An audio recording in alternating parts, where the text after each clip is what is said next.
কল্যাণী এইমসের চিকিৎসকদের প্রতিবাদ মিছিল। আরজিকর কাণ্ডে দোষীদের চিহ্নিত করে দৃষ্টান্তমূলক শাস্তির দাবিতে নদিয়ার কল্যাণী এইমসের জুনিয়র চিকিৎসক ও ছাত্রছাত্রীদের প্রতিবাদ মিছিল সংগঠিত হয়। এই মিছিল এইমস হাসপাতাল থেকে শুরু হয় এবং এইমসের সামনে রাস্তা পরিক্রমা করে। এদিন চিকিৎসকরা জানান, আমরা চাই আরজিকর কাণ্ডের দোষীদের দ্রুত শাস্তি এবং যারা এই ঘটনায় প্রমাণ লোপাট করেছে তাদের কঠোর থেকে কঠোরতম শাস্তি দাবিতে আমাদের প্রতিবাদ মিছিল। মিছিল থেকে পথ চলতি মানুষ ও রাস্তার ব্যবসায়ীদের হাতে হ্যান্ডবিল বিতরণ করা হয়।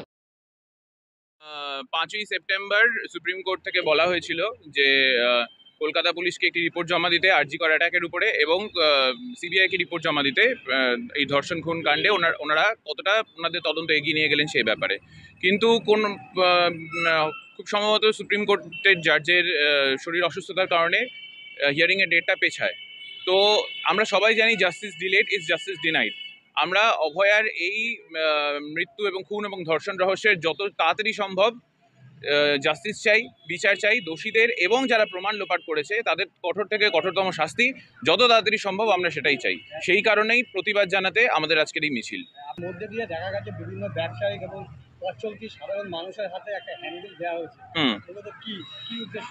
আমাদের পাশে থাকুন সবাই। এইটা শুধুমাত্র আমাদের লড়াই নয়, এটা প্রতিটা মেয়ে বোনের, প্রতিটা মানুষের লড়াই। ঠিক আছে, আজকে যে ঘটনাটা হয়েছে, দেখুন, খুন ধর্ষণ এই ক্রাইম কোনোদিন টোটালি সোসাইটি থেকে আপরুট করা সম্ভব নয়, কিন্তু একটা ক্রাইম ঘটলে সেইটার উচিত তদন্ত করা, তার সাক্ষ্য প্রমাণ সমস্ত কিছু প্রিজার্ভ করে যত তাড়াতাড়ি সম্ভব উচিত তদন্ত করা।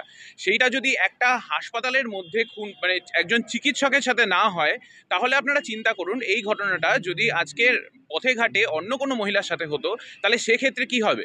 লজ্জা শরম নেই তো? লজ্জা শরম বলতে কিছু নেই। এই ঘটনা এর আগেও হয়েছে ইন্দিরা গান্ধীকে। সেই সময় সীতারাম ইয়েচুরি মহাশয়, উনি তখন ওনার বয়স অল্প ছিল, উনি গিয়ে ওনার পদত্যাগপত্র পার্লামেন্টে দাঁড়িয়ে ওনার হাতে দিয়েছিলেন। উনি পরদিনই পদত্যাগ করেছিলেন, কারণ ওনার সেই মানবিকতা, সেই লজ্জা শরমটুকু ছিল। আমাদের সিপির সেইটুকু বিন্দুমাত্র লজ্জাও নেই দিতেন, তার পরের দিনই লজ্জায় উনি পদত্যাগ করতেন। সেটা তো উনি করলেন না। এত বড় একটা ঘটনা ঘটলো, চিকিৎসকরা গিয়ে ওনাকে শির দ্বারা উপহার দিয়ে আসলো। ওনার হাতের মধ্যে ওনার পদত্যাগ পত্রের জন্য মানে আবেদন করে আসলো। তারপরেও যদি উনি ওই সিটটা আঁকড়ে বসে থাকেন, তাহলে তো বলতে হবে উনি মানে মানুষ নন। উনি রাত্রে গিয়ে নিজের পরিবারকে মুখ দেখান কি করে সেটা উনিই জানেন। বিনীত গোয়েলি ওখানে ছিলেন।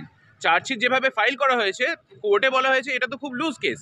আমরা এখানে কিভাবে মৃত্যুদণ্ড বা যাবজ্জীবন দেবো, তাই না? তো শুধুমাত্র আইন থাকলে তো হবে না, সেটাকে প্রয়োগ করতে হবে ঠিকভাবে। আমার নাম ডক্টর অরিন্দম চৌধুরী, আমি assistant professor, department of radiotherapy, AIIMS Kalyani.